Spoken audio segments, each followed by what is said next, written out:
Okay, today I've got the pleasure of introducing Jamie Toyne, and he was diagnosed with ADHD as a child and has burnt out 3 times in his career. Once as a professional tennis player and once as a business owner. After researching the connection between ADHD, burnout, and flow, Jamie developed a coaching program called FLO Jo, which helps ADHD founders to cure burnout, harness their ADHD superpowers, and start flowing towards their goals. Jamie is also the author of The Pressure Gauge Mindset and founder of the two other companies called Deal Flow and Exit Planner. These help more than 400 entrepreneurs successfully exit their business. So thank you so much for joining me today, Jamie. As I've said, I've been so excited about this one because it's something that's really close to my heart. So tell me how all of this happened and where you are today. Yeah, sure. Well, thanks for having me, first and foremost. Yeah, it's really nice to be having a chat with you today. Um, yeah, so burnout. I think it's part and parcel with entrepreneurship and any kind of self-led practice. I think, yeah, almost everyone I speak to has had some experience with burnout, to some degree. Yeah, and yeah. As you mentioned in my intro, I used to play tennis. So that was my first experience with burnout. And then, yeah, my two other significant experiences with burnout happened in the decade or 10 to 15 years after I quit tennis, in a couple of different business ventures. And after the final burnout, I went really deep into I guess retracing my steps and trying to understand what kept happening to me and what was happening to other people. And that's sort of how I came across flow and started to make the connection between burnout and my ADHD as well. That's great because I was having a look on your website. I love it. And it says, I love that you've put that you discovered the relationship between your higher and lower self was broken. And I really, really like that. That made a lot of sense to me. Mm, And for me, it's always been through through work, my burnout. And I went from alcohol to work and I was taking my laptop to bed. And as soon as I got up, I was on my phone. And that was in my business. And then I was working in a care home, actually. I was a deputy manager of a care home. And I was just on call 24/7. The phone would go off in the middle of the night, and my anxiety would be through the roof all the time. And I got COVID actually, and it was at that point I realized that I was just exhausted. I couldn't get out of bed, and it wasn't the COVID. I didn't feel that at all. I just realized how ill I was getting, and I just couldn't move. I just rang and said, "Look, I can't come back." And I felt like I was letting everybody down. But that was the first time I really mm, realized if I don't stop this, I'm going to be in serious, serious trouble. mm. Yeah, I can really relate with that. And how did you sort of get through that time? For me, it was a lot of self care. It was, it's something that I practice anyway, being in recovery. But then I really realized that I had to give myself time and I had to make myself priority. So I must have been in bed about 2 weeks, just not, couldn't move. Um, and just slowly making sure I wasn't drinking too much caffeine, wasn't getting up straight away and checking my phone, that starting to get into a routine again. Um, it was slow. It was slow. And I've got always got to be doing something, always. I can't just Mm, sit there. So I'm either playing with my emails or I don't know, crocheting or doing a puzzle magazine. I can't just sit there and do nothing. So I really just took that time to know who I was and go with the flow, not rush back into work, which I really wanted to do. I made myself not go back to work because I knew it was going to end with a relapse into alcohol, basically. mm. Yeah, I can really resonate with that. Sort of addiction to stimulus, essentially. And it sounds like you had to recalibrate your nervous system and bring it back to a baseline of homeostasis, essentially, where, um, because yeah, it's like any addiction, whether it's a substance or any kind of stimulus, work or doom scrolling or binge watching TV or eating or whatever. Yeah, there's this sort of, it takes more and more of that thing to get your fill, and the satisfaction or the time frames of satisfaction shorten. And so you sort of get on these quicker and quicker cycles of essentially, dopamine triggers, essentially. So almost what I'm hearing you did was sort of not go on a dopamine detox per se, but definitely go on a dopamine de diet of some form. And that can be quite effective. Yeah, that really helped. Hence, I'm still. But I know in addiction, there's a lot of links have been said about ADHD and addiction. And for me, I've been doing a lot of trauma work recently. Not well for myself, always. I'm always working on myself, but learning more about trauma in the body and how it affects us. And ADHD has been brought up again time and time with trauma because a lot of people, it's been said that ADHD is being misdiagnosed and it's actually trauma in the Hmm. body. And it's been absolutely fascinating me. And the aches and pains and everything we have from trauma being stored in the body. So this has opened a whole new thing for me. Mm, Although I knew it, I didn't know the science behind it. And I'm the sort of person who needs to know the science to fully understand it and go, ah, that makes sense. So mm, in doing this, the I actually had a one-to-one session with the guy who's been training all the trauma stuff, and he's told me get on the waiting list for ADHD, and it's something I've never ever thought of. I think with my generation, if you like, it was just if you were unruly in school and excess energy, you had ADHD, which mm, wasn't me. I was the one that sat down and just studied constantly. I was the quiet one. So hmm it's not new to me, but I feel like I don't know enough about ADHD as I should do. mm. Yeah, What there was your is experience with it? absolutely.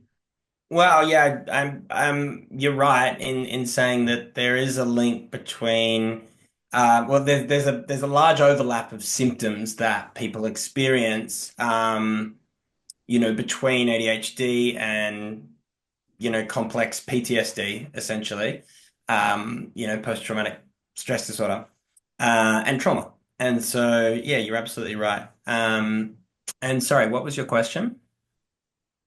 The just your experience with ADHD, how did you find out about that you had ADHD? How did Mhm. it affect you? And what did you do for when you found out about it?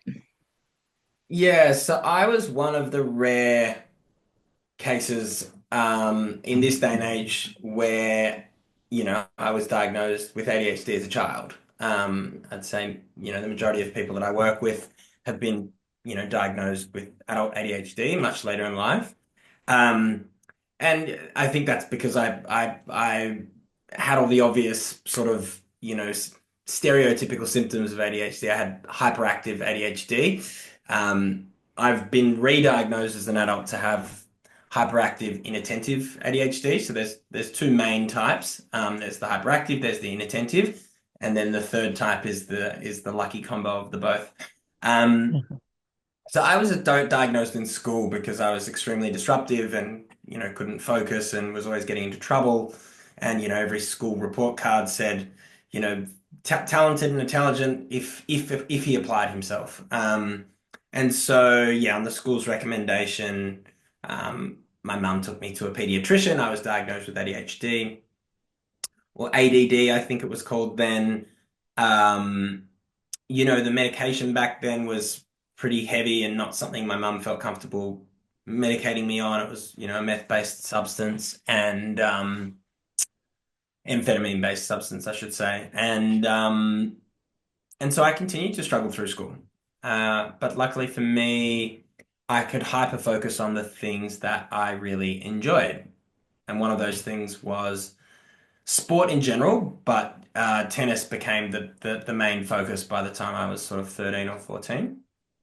And that was, um, a place where I could, escape the noise and the noise in my mind and the scattered thoughts and the anxious, fidgety energy. And I could just get out of my mind and drop into my body, and my body knew exactly what to do. And it was a place where I experienced peace.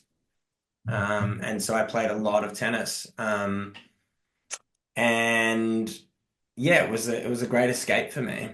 Um, and I wanted to be there, so I was very teachable and coachable. My coaches would say very different things about me than my teachers at school would. They would say that I was, eager to learn and very focused. And so, it was really healthy for me to have a counter narrative at that age that was not just about being this sort of bad, unruly kid. Um, so, yeah, that's when I was diagnosed. And it's funny, tennis really changed for me as I got a little older. When I was 16, I dropped out of school to compete full time on the tennis circuit. And I secured a sponsorship that was more like an investor, basically paying for everything in exchange for a cut of the prize money that I won. And at the level that I was playing at that age, I wasn't winning any mentionable prize money, certainly not enough for the investor to break even or make any money. But the idea was if I continued over the next 5 to 10 years, then he would eventually get a return.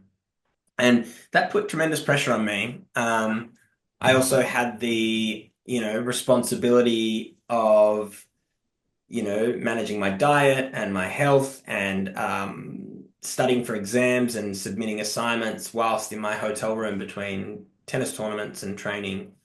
And so, um, again, it taught me, it was my first real experience with discipline where I wasn't having to sort of navigate the punishment and reward system of a classroom. But I then became the person that was holding the stick and carrot and having to discipline myself. And that was really challenging for, I think, any adult or 16-year-old kid, let alone a kid with ADHD. So that was very challenging. And when I look back at that time, it was only 2 years later. I was only playing for 2 years professionally, or you'd probably say semi-professionally, really, on the men's circuit. And I quit on my 18th birthday. And you mentioned higher and lower self.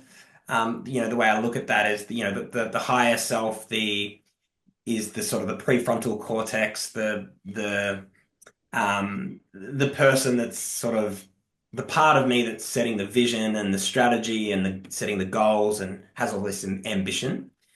And then the lower self is really the workhorse, the one that actually has to do the work, the one that has to rock up and play the tennis matches. And um, I was so far away from, you know, reaching a point where I wasn't sort of in debt to this investor essentially. Um, and it just caught up on me. It just caught up on me. I was, the tennis court was no longer this sanctuary where I could experience that peace and escape the noises in my head. It became the place where the noises in my head became the loudest. So yeah, I think that sort of tension of those, that relationship or that breakdown in that relationship between those two parts of myself is what ultimately led me to my first burnout. That's amazing. And I can only imagine the pressure that you were under as a 16-year-old going through all that. It makes perfect sense why that happened. That's a lot to deal with. And as you said, going from that safe, peaceful space that was really helping you, it just turned catapulted and became this place where I suppose there was fear of where you were coming the tournaments, and you said the investor, and I'm sure it was all really, really building up. It's a lot for a young person to deal with, let alone, as you said, an adult. But fair play to you, absolutely fair play. And how do you manage your ADHD now? Yeah, that's an interesting question. I only just really started experimenting with medications in the last few years, and haven't really landed on one that works perfectly for me, really.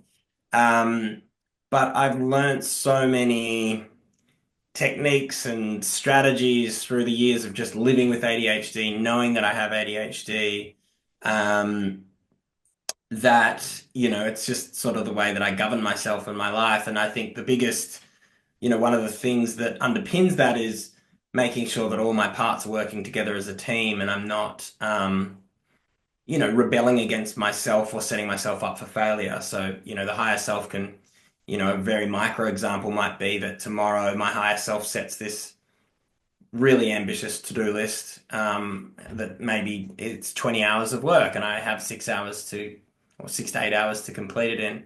So my higher self's already set my lower self up for failure. So it's going to be a bad day. So I try not to do that. I try to be really realistic. And then, I think, doing the right things so that my lower self who actually has to do the work, can perform, whether it's been having a good sleep or doing the things I need to do to prime myself in the morning. And I'm conscious I haven't mentioned flow, but flow is what I was experiencing on the tennis court. That was me dropping, escaping my mind and dropping into my body, and where everything just sort of effortlessly clicked into place, and I was able to just be, completely dialed into the present moment. And the magical thing about flow, as Mihai Csikszentmihalyi explains it, is that it is an autotelic experience. And the word autotelic basically means that when an autotelic experience is when the action that we are doing becomes the reward in and of itself. So it's rewarding in the moment that we're doing it. It might be, when we're surfing or we're dancing, or we experience this in all walks of life. Sometimes it's easier in the creative space doing art, or being really transfixed at the cinema and being totally absorbed in the surround sound and the lighting and the story of the movie, or on the sports field or whatever. Um, and so flow became a very big focus after my second burnout. So I was running a mergers and acquisitions company headquartered in San Francisco. Um, and I was living on the beach in Mexico, and surfing and learning Spanish, and in many ways sort of had reached the top of my mountain. For I grew up in a small town in the middle of the Australian desert, like thousands of miles away from the ocean. So, I was, the business was doing quite well. I had been sort of pushing and pushing similar to my tennis career for a few, many years at that point. And yeah, I guess I was just wasn't satisfied, and the higher self never actually, rewarded the lower self for his efforts. He just kept sort of dangling the carrot further and further ahead.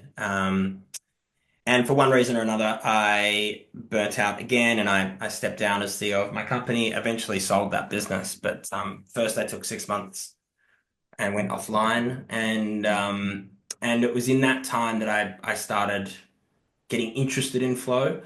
Um, I remember these, I wondered why my life had become so heady, why I was overthinking everything, why I was never satisfied, no matter what I achieved. And I just really wanted to experience that feeling more that we often experience more as kids and less as adults. Um, and there's a bunch of, I mean, it's very hot. It's a very hot topic these days. There's biohackers and neuroscientists and performance experts all talking about flow because not only does it feel good, but there's research to show that we can be up to 5 times more productive when we're in flow. So there's all the companies are trying to create environments where their employees can get into flow. So I really went down the rabbit hole on flow, and that's the sleep tracking and saunas and ice baths and breathwork classes and microdosing, supplements and psychedelics or whatever you can do to just get more focus and perform better.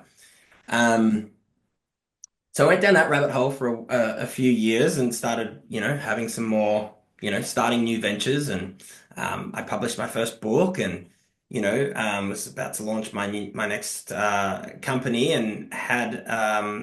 and then burnt out again. And that was really when um, I decided to look a little bit deeper into the connection between flow and burnout. I knew I was onto something with flow, but I felt like the way that I was learning about flow and the way that I was approaching flow wasn't quite right. And what I discovered was that the way that we talk about flow in the West is very focused around peak performance. In fact, the word flow has become synonymous with the word peak performance.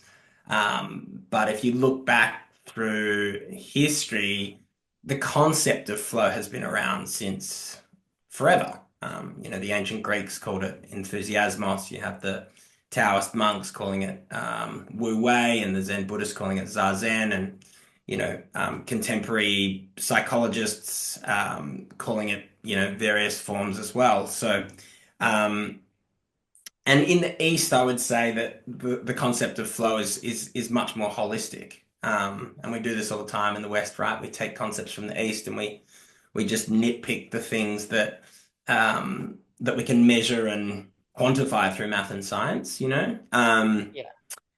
And so the way that they talk about flow in the East is much more holistic. It's like,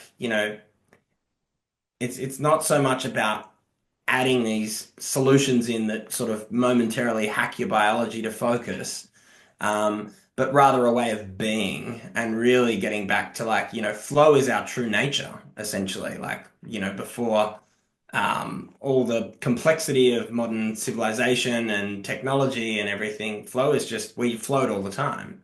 As most animals, and most living creatures flow. And so, that's really the philosophy of it. And so I started to look back at the various forms of, you know, what caused me to burn out. And that's when I started realizing, the relationship I was having with myself. And, um, even in my last burnout, even though I was able to get into these hyper focused states through, hacking my biology and my mind to be able to unlock flow regularly. It was not addressing, ice baths don't address things that are out of alignment in my personal life, or whether the business that I'm trying to start or the customer I'm trying to service is aligned with my passions and my purpose, or aligned with my strengths and interests. So, um, yeah, really starting to, I did a bit of an audit of my life and just looked at my life much more simply through the lens of of energy, really. And, what am I putting energy into, and am I getting energy back, or is it just sort of continuing to leak away? And that became a very simple framework for me to sort of really change the way I set up my life. And really embrace that there are, I have ADHD. It's a neurodevelopmental disorder. There are anatomical differences in my brain. I am probably never going to be able to sit down and study for a medical exam and excel at that. And just embrace that about myself, and accept that about myself, and really lean into my true nature, essentially. And by leaning into your true nature, um, emerges your superpower. And that's really what I've become fixated on in recent years.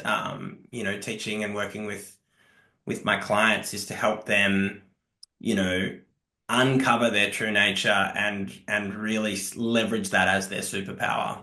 Um, and it really is as simple as being clear on who you are, and instead of trying to mold yourself to fit into the world that you exist into, or that you've created in your business or your personal life, um, redesign your world to basically work for you, and harness, your unique, and natural strengths and abilities. I think that's so, so important. I think that's amazing. You say the flow state, and I really identify with that when I do my artwork, and it's something I know I should do more of because it that brings me peace. Mm. Um, I'm not great at it, but I absolutely love it, and it's hours go by, and I'm me. I'm nothing else is going in the world, and I just really that's my time, which I really enjoy. So I really identified with that. And I read it as well on your website about having a purpose. I'm a big believer with the clients that I work with, that you need to find your purpose in life. And so many people in recovery, they get clean and sober, and then they go and do a counseling course because they think that they want to become a counselor and help everybody in addiction. But that might not be their purpose, and finding what that purpose is gives them strength. When in recovery there's a lot of, you need to do readings, you need to do meditations, you need to watch your diet, don't excess on things, you need to go to meetings, and it can be so overwhelming, especially if there is something else like ADHD or mental illness. You're overloading people with a massive schedule, and they've got no supports, and they just can't see the wood for the trees. So I'm a big believer in just dialing it all back and knowing that there's somebody there if you need to speak to them. Make sure you've got that one person at least, that if you need to go to a meeting, then you can go. If you need to pick up the phone, do that. If you need to spend the whole day in bed because you're exhausted, or you're really not feeling the day, and you're just in that state of not depression, but just it's a bad day, and that's fine. Feel it, acknowledge it, and let it go. If you need to stay in bed, stay in bed. If you need to get up and do something, do something. But don't overwhelm yourself with absolutely everything. Like you said, you're setting yourself up to fail.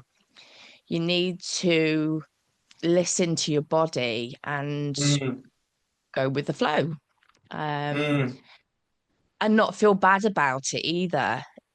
It's when you've been drinking or using, or the behavior, if it's a shopping addiction or chocolate, whatever, your body mentally, physically has been going through a lot for many years. Then you've had this massive detox. Then you have all these feelings and emotions that come back that you don't know how to deal with and are probably alien to you. Um, I still struggle sometimes to identify what my feelings are because they were always suppressed as a child. And I've had to learn what emotions and feelings are and really tap down and identify what I'm feeling. But if I'm having a bad day, I acknowledge it. I'll tell my husband, not feeling great today. Give me a break today and get on with my day. And that takes the pressure off me. I don't have to be the happy, smiley Emma that I usually am. If I'm feeling in a bad mood, I'll just run with it and not feel guilty. I'm just in that place at that day. So Yeah. all of that made Self perfect sense. I love that. Yeah, self-acceptance, and just embracing yourself where you're at. And I love what you said about listening to your body. A brilliant mentor and coach of mine said to me recently that the mind doesn't know anything. The mind thinks and the body knows. I like that. And I just think that's so profound and so spot on. Um, yeah, we can overcomplicate things in our minds, and sometimes we just need to drop into our body, and that's often where we end up when we're in flow. And the worst thing you can do is Google what's going on. What's going on with me? Let's ask Google. That's a That's rabbit hole right. you don't want to go down. Brilliant. So tell me what you do with people and how you help them, because I'm really interested. Yeah. Um, well, as I mentioned, I work with creatives and entrepreneurs with ADHD. And I have a program called FLO Jo, which runs for 12 weeks. And people come at varying levels of burnout. Some aren't burnt out at all, but they're just feeling like they are unable to unlock their full potential and feel like they're leaving something on the table. And um, we just start off by sort of trying to identify what is blocking them from flow, because as I mentioned before, flow is our natural state of being. So all we need to do is identify what's blocking us from that. Um, and that can be blockers associated with mindset. It can be things to do with our, clarity in terms of how clear we are on. I mean, first you need to be clear on like who you are and what energizes you. And sometimes when you haven't checked in with yourself in a while, you can forget. Particularly if you're very laser focused on growing a business, for example, or you're very career focused in some way, shape, or form. Um, so getting really clear on that, and then as I mentioned, the alignment piece. When things are out of alignment, energy flows one way. When things are in alignment, it flows both ways. And so, trying to identify what is out of alignment and what can be realigned. And they can be little things like systems and processes, or the way that you've set up your business. It could be moving somewhere where, time zones can be a thing where I live in Australia. I've lived in the Northern Hemisphere a lot because a lot of my clients are in Europe and North America. So I've lived in Spain and Mexico and San Francisco.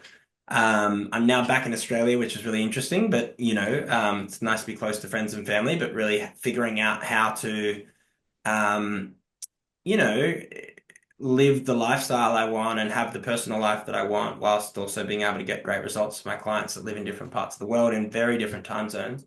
But that's something that I would look at. It could be a difference with a business partner, or a business partner that you're not actually vibing with anymore, or an investor that's misaligned with your values. It could be anything. It could be a personal relationship that you're putting energy into that's just draining you. So really just looking at everything in a very holistic sense. And, um, it was something that you said before about,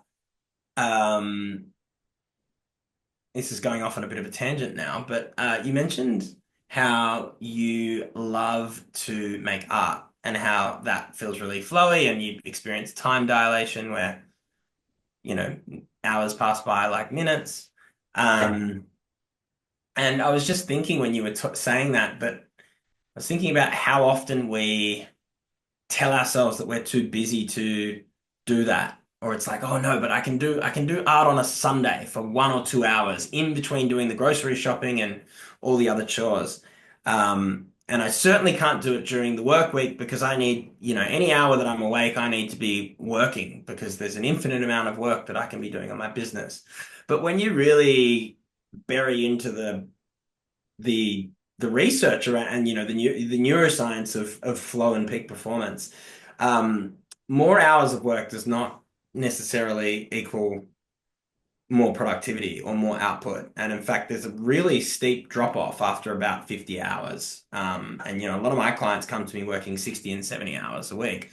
Um, and as I said, when you're in flow, you can be up to 5 times more productive. So it could well be that you spending 3 hours making art in the morning or in the evening could be the most productive boost to your business. And so I guess that maybe, going back to how I approach things with the clients that I work with, really is a little bit unconventional in that way that people are usually expecting me to come in and give them some new productivity hack that they've never heard of. And it really is as simple as just getting back to flow, and do the things that are flowy to cultivate flow and get you connected with that experience of flow.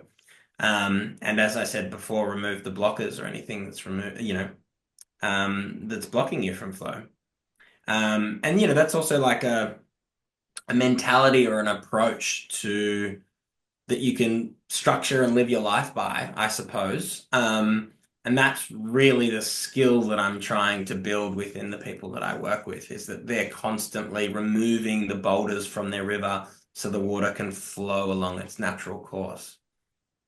Amazing. Yeah, that makes perfect sense because it's taking that time out for yourself. They say meditate or power nap or to Mm. increase your productivity instead of just slogging away, like you said. I got to Mm. some points where I was just looking at my computer screen, just flicking through the tabs of everything that I needed to do. And that's all I was doing, flicking to a tab, looking, yeah, I've got to do that. I've got to reply to that. I've got to, next tab. Oh, yeah, I've got to do that. Oh, yeah, next tab. And I must have spent an hour just looking at tabs, doing nothing apart from stressing myself out more. So that time would have been Mm. much more productive. Sorry, my cat's just had a moment. That would have been much more productive if I took time out for myself, re-energized, and came back to it with a new focus. Totally. Yeah. Should have gone and made some art. Yeah. That's a sticky for my wall. If you're looking at this, go and do some art. I love that. Yeah, the paralysis can become, you know, paralyzing or, debilitating, or rather the overwhelm can become paralyzing. And, all of the classic, productivity rules apply. And I reiterate them, in my program as well, focusing on one thing, multitasking and task switching is scientifically proven to be less productive. Yet when we are anxious and overwhelmed, we default to that. We often default to that. So, um, yeah, I mean, some breathwork techniques, some centering techniques to just go, and that awareness of I am overwhelmed. I'm gonna go and make some art now. Or, I have a plugin on my Chrome browser that every time I have more than 8 or 10 tabs open and I look at it and I can notice that I'm experiencing sensory overload. I just press this button and it just like collapses all my tabs into a little list of hyperlinks if I want to reopen them. But just there's dozens of practices and things that I do. I'm constantly aware of. I think there's two things that, if you sort of very high level, if you look at what the neuroscientists are saying around the topic of flow and how to get into a flow state, that ultimate sort of presence. They're doing one of two things. They're stimulating neurochemistry in the brain, which is sort of like the more the flow trigger stuff. It might be like, cold showers or neuro beats, music, particular neuro music essentially. Um, or you're reducing cognitive load. When our cognitive load is really high, our prefrontal cortex is so switched on. And so really just trying to reduce that at all costs. And so that might be visual stimulus. I'm very protective about my workspaces. I don't bother working if it's not a productive workspace, unless the type of work, or I'll switch the type of work that I'm doing. But if I'm trying to write a chapter of my book or do anything that requires creativity or problem solving, and I'm not in an environment that's conducive to that, I'm not going to bang my head against the brick wall, set myself up for failure, and then get really upset and disappointed with myself. I'm better off making art or just flicking a few emails back and forth, or doing some other things that aren't so energy intensive. So I would say I'm very hyper vigilant and very conscious about my energy. And another big mistake that people that often, make that leads to burnout is not valuing active recovery. And I say active recovery because and another way of saying active recovery is like healthy recovery, like actually recharging the batteries. So obviously sitting on your phone on the couch, doom scrolling or watching TV or drinking a beer doesn't have the same biological benefits of active recovery, which might be, a non-sleep deep rest protocol, as you mentioned, lying on the floor for 10 minutes doing a meditation or going to the sauna, just sitting outside in the garden or doing some gardening or some cooking, like all of these types of things that like reduce your cognitive, well, it depends on how stressful the recipe is. I can get quite stressed in the kitchen, but just doing things that allow you to recharge. And then the obvious one is sleep. So important that we do forget about a lot. Yeah, and look, I don't have a long history with serious sort of substance addiction, but I will say, I think anyone that's got ADHD has issues with executive function, impulse control, and addiction. And I think my healthiest addiction's probably been online chess. When I really I smoked tobacco for a while. I drank more than I wanted to, and I whittled it. I got rid of all my vices down to online chess, but then I was playing online chess for 4 hours a night, and it was impacting my life probably worse than some of the other things I was addicted to. But where was I going with that? What were we talking about? We were saying, wow, I don't know. I was thinking about the chess and how I want to learn it. Oh, I think I can't remember what we were talking about. Healthy, What train of thought? healthy, healthy strategies and not just sitting Uh, on the sofa scrolling. yeah, I'm not sure where I was going down that path with addiction, but I think to just riff off that, I think um that sort of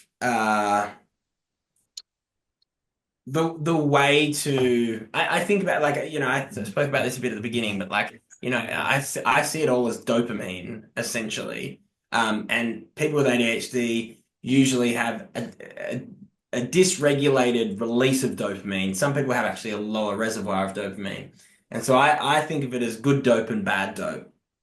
And again, I think when I was thinking about the whole concept of self-discipline, sorry, and sleep, we were talking about sleep. Oh, we've And um, we were talking about I was all that what I was actually going to say is that sleep reduces our executive function significantly, and it really reduces our impulse control. And so when I notice that I have relapses in anything that I'm trying to abstain from, it's usually when I've had less than 6 hours sleep. So, I might not have played online chess for a month, and then I've had two consecutively poor nights sleep. I can't really sit at the computer. I'm getting frustrated, and I'm craving some dopamine, or it's when I'm going to eat more chocolate is when I'm tired, or it's when I'm going to have a beer, during the weekday or whatever. So I think that was the point. But back to good dope and bad dope.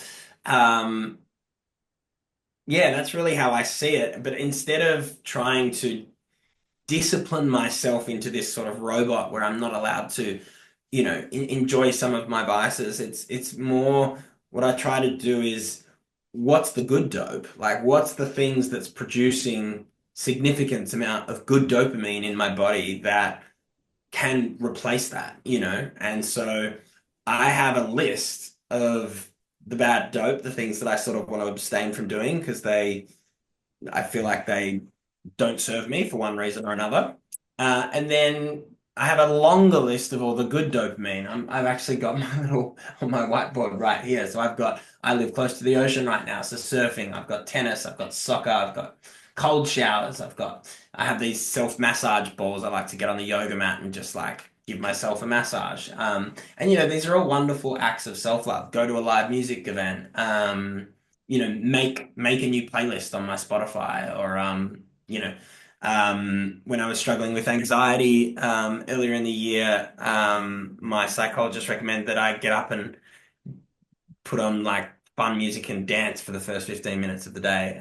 So all of these things generate dopamine as well, and I think um, having substitutes rather than um, trying to stick to these very rigid routines. And I really related to what you were saying before about how rigid some of these, like, AA and other forms can feel for some people.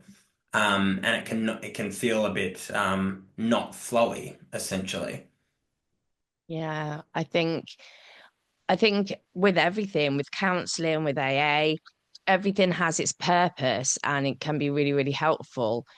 But there comes a point, that's why I believe so much in coaching, because counseling can keep you trapped in the past, just going over that misery all the time and that trauma, and coaching will take you forward and look at the positives and get you motivated.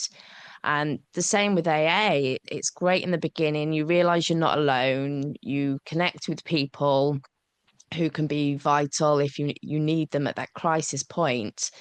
But if you're at a point where you need to go to three meetings a day, because otherwise you're going to go to the pub or you're going to drink, then you're just stuck in that. You're not living life and you're not moving forward. And um, Mm, I I think that can be as bad, if not worse, than being in addiction. Because at least with addiction, I don't know, I used to dance a lot. I love dancing and it makes me happy, but I'd only do it when I was drinking. And I know that does a lot for me, as well as getting some exercise, which I'm not getting enough of. Um, so yeah. And as they say, everything in moderation. If you need a meeting, go. If you need that support, go. But listen to yourself and see what your body wants and find something mm, really good to do. Like that list, I love that list. Cold showers, I love. Um, they can be so good for us, and yeah, just get something a positive list going that you can turn to when you need something. Because I've put a subscription box together for people in recovery, and it's based around the cravings, that the cravings last on average around 6 minutes. And if you get to that point where you're either twiddling your thumbs because you don't know what to do, or you're feeling that urge to drink, just go to the box and there could be a meditation in there, a journal, a book, a puzzle, a bit of art to do. There'll be something in that box each month. So just to take your mind off of what's going on in the world, away from that urge to go and have a drink or, I don't know, scroll on Facebook, just get away from that. Because we all know it's not real. So that was my idea behind the subscription box. Just if you feel at a loss, just go there. Um, at least that's something better than picking up or or just feeling that impending doom of something's going to happen. So yeah, I think I that's love that. That's such a cool initiative. It's really clever. I like that. That's so supportive. Mm. so. I think what you've come out with, I think it's absolutely amazing what you're doing with other people. I think from your experience, and I'm a firm believer in the people that have got this lived experience and have spent so much time researching and working on themselves. They're just the best people to help others. So I absolutely love what you're doing to help others because you understand, you get it, and there's nothing more special than somebody being able to help who's been there and done it. So thank you for what you do. Oh, thank you. Yeah, it's been great having a chat with you today.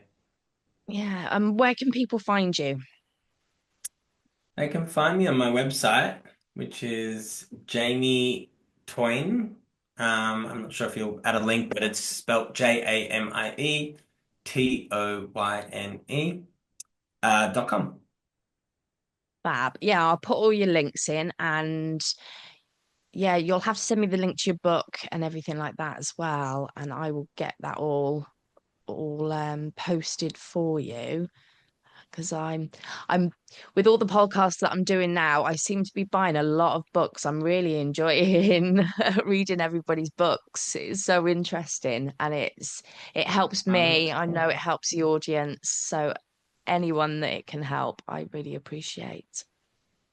Yeah, sure. I'll just caveat that the book that I published is more connected with my prior career, which was helping entrepreneurs exit their business. So it's more on the topic of how to build a sellable company. But I am working on my next book, which is much more closely tied to the work that I'm doing now. And I do have content on my website, and I share on LinkedIn sometimes as well. Brilliant. So I'll get the links updated when that book comes out because, yeah, let me know because I'll be one of the first to purchase. But that's brilliant. Ah, Thank you're you so lovely. much, Jamie. Thank you. Thank you for your time.